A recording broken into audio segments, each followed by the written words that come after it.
odgledali, a ovdje proradile emocije. Elvira, jesu li?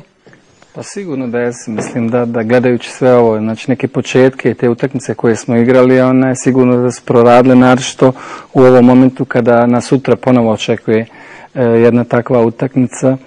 Ja se nadam da sve ovo što smo prolazili kroz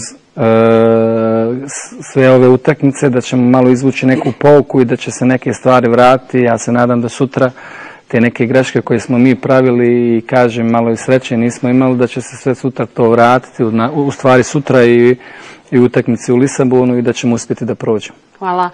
Gospodine Slišković, jeste čuli naše Kemu? Kaže, Portugal nije imao sreće pa je izvukao za baraž Bosnu i Hercegovinu. Dobra ova logika, ili nije?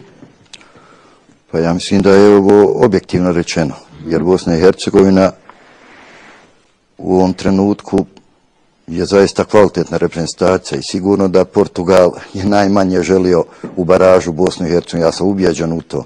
Tako da sasvim realna i objektivna prognoza i mislim da oni nisu došli u Zenicu, odnosno u ove dvije utakmice kao favoriti, jer sigurno Bosna i Hercegovina i kvalitet ima i znanja da se kvalitetno suprotstavi Portugalu u ove dvije utakmice. Vratit ćemo se tim komentarima, prognozama, svakako Portugalu kasnije.